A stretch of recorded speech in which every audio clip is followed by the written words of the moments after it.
जीवात्मा जगत के नियम किताब को दो भागों में बांटा गया है।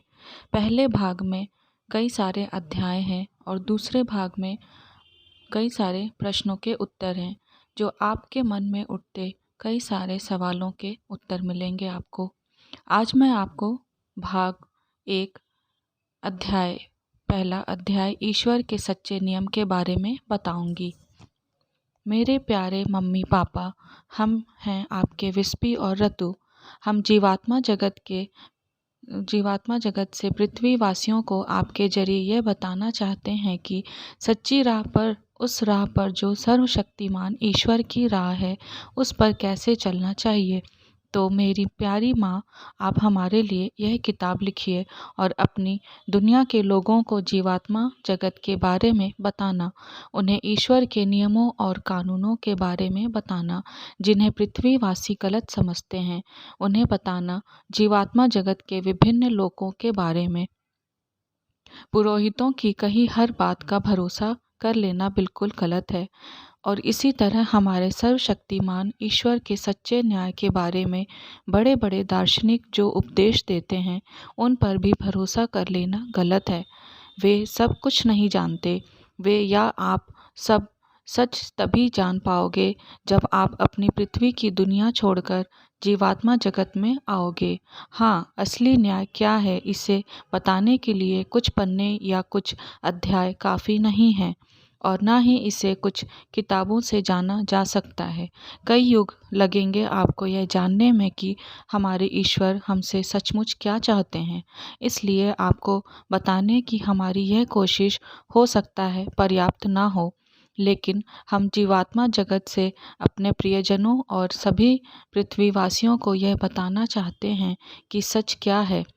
हम आप सबको यह बताना चाहते हैं कि आपसे बहुत सारी गलतियां हो रही हैं, जिनका कारण बेमतलब की कुछ धारणाएं हैं अथवा उन लोगों की कही बातें हैं जिन्हें आप पवित्र और ज्ञानी दार्शनिक मान लेते हैं। कभी कभी तो वे जो कहते हैं वह हमारे सर्वशक्तिमान ईश्वर के सच्चे नियमों और कानूनों के बिल्कुल विरुद्ध होते हैं। इस समय जब पृथ्वी पर दुष्ट और बुरी आत्माओं का बोलबाला है और अच्छे लोग तकलीफ़ों से घिरे हैं, हमें लगता है कि यह किताब आपको बताएगी कि क्यों बुरे लोग सफल होते हैं और अच्छे लोग कष्ट झेलते हैं।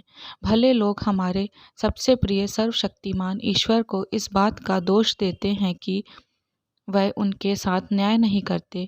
इसलिए हमारे प्यारे पाठकों, आपके आगे पढ़िए, इसमें आपको बहुत सारे सवालों के जवाब मिल जाएंगे। आत्मविश्लेषण के जरिए सुधार लाना। अध्याय दूसरा। यदि बुरी आत्माएं चाहें तो सर्वशक्तिमान ईश्वर उनकी मदद कर सकते हैं।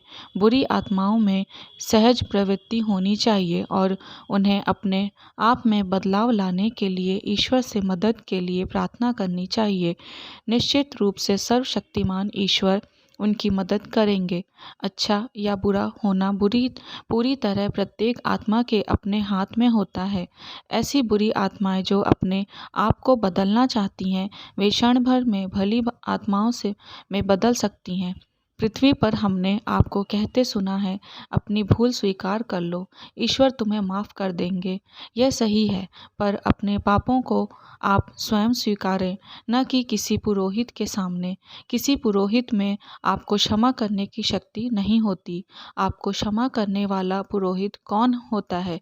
वह आपसे बड़ा पापी हो सकता है। इसलिए किसी पुरोहित के सामने अपनी भूल स्वीकार न करें, बल्कि यह अपने आप से करें। अपने आप से कहें कि आप बुरे हैं। सर्वशक्तिमान ईश्वर से कहें कि वे आपकी मदद करें, और आपको भरोसा रखना चाहिए कि वे ऐसा करेंगे। आपका प्रयास संपूर्ण रूप से सच्चा होना चाहिए।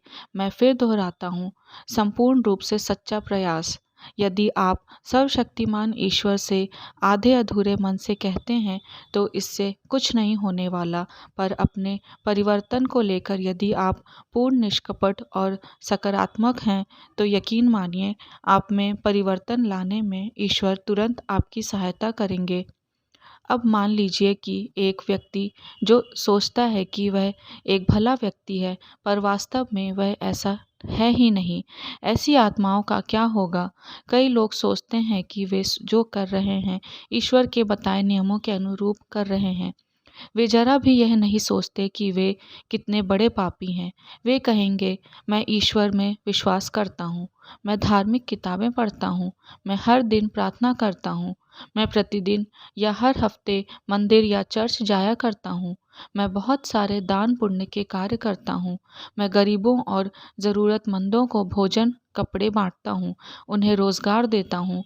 लोगों को और क्या चाहिए, मैं तो स्वर्ग ही जाऊंगा। दुख के साथ कहना पड़ता है कि ये बेचारे आत्माएं भले ही यह सोचें कि स्वर्ग का दरवाज़ा उनके लिए पूरी तरह से खुला है, पर वे कभी उसकी निचली सीढ़ी तक भी नहीं पहुंच पाएंगे। दरअसल पृथ्वी पर रहने वाली आत्मा के लिए यह समझना बहुत मुश्किल है, पर यह सच है कि वे कभी स्वर्ग की सबसे निचली सीढ़ी को भी देख नहीं पाएंगी। इसलिए खुले मन से सुनिए। हर दिन वे पूजा स्थलों पर क्यों जाते हैं? दरअसल उनमें से कुछ अपने आसपास के लोगों को यह दिखाने वहाँ जाते हैं कि वे इतने धर्मपरायण हैं कि ईश्वर के बारे में सोचते रहते हैं। अपने आप से पूछिए, क्या ईश्वर के साथ कभी छल किया जा सकता है? आप अपने आसपास के लोगों को मूर्ख बना सकते हैं, पर आप कभी इस सर्वशक्तिमान ईश्वर को धोखा नहीं दे सकते। आप खुद को ईश्वर से डरने वाला व्यक्ति कहते हैं, पर वास्तव में यदि ऐसा होता तो क्या कभी आप ईश्वर को छलने का प्रयास करते? कुछ लोग पूजा स्थलों पर हर दिन या हर हफ्ते इसलिए जाते हैं ताकि ईश्वर से वे अधिक धन, अधिक खुशियाँ और अधिक से अधिक सफलता मांग सकें। आखिर क्या है यह? दरअसल आप वहाँ अपने स्वार्थपूर्ण उद्देश्यों के लिए जाते हैं, ईश्वर के लिए नहीं। आप वहाँ बस अपने आप के लिए जाते हैं। तो क्या ऐसे स्वार्थपूर्ण उद्देश्य के जरिए आप स्वर्ग पा सकते हैं? चलिए मानते हैं कि आप खूब सारे दान धर्म के कार्य करते हैं। सबसे पहले अपने आप से पूछें कि आप ऐसा क्यों करते हैं। दान धर्म के कार्यों के पीछे आपका क्या उद्देश्य है? आपका उद्देश्य सर्वाधिक महत्वपूर्ण है। यदि आपका उद्देश्य पूरी तरह से निस्वार्थ है, उदाहरण के लिए यदि आपका उद्देश्य केवल औरों की मदद करना हो और यह अपने आप आता हो, तो यकीन जानिए ईश्वर खुश होते हैं और वे जानते हैं कि आप जो देते हैं वह उन्हें खुश करने के लिए नहीं होता। पर कल्पना कीजिए,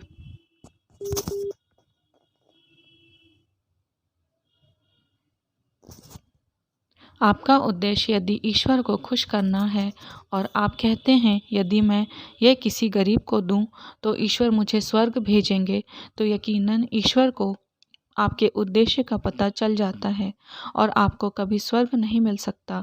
आप एक दूसरे को मूर्ख बना सकते हैं, अपने आप को मूर्ख बना सकते हैं, पर आप सर्वशक्तिमान ईश्वर को कभी मूर्ख नहीं बना पाएंगे। इसलिए उस दान धर्म के पीछे आपका उद्देश्य बहुत अधिक महत्वपूर्ण होता है। आप जो भी करते हैं उसमें ईमानदार बनिए। यदि आप ईमानदार हैं तो एक ज़रा सी चीज़ भी आपको स्वर्ग पहुंचा सकती है। पर यदि आप स्वार्थी हैं और सर्वशक्तिमान ईश्वर को धोखा देने का प्रयास करते हैं, तो बड़े से बड़ा दान भी आपको नरक में ही ले जाएगा। तो यह पूरी तरह से हमारे हाथों में है ना?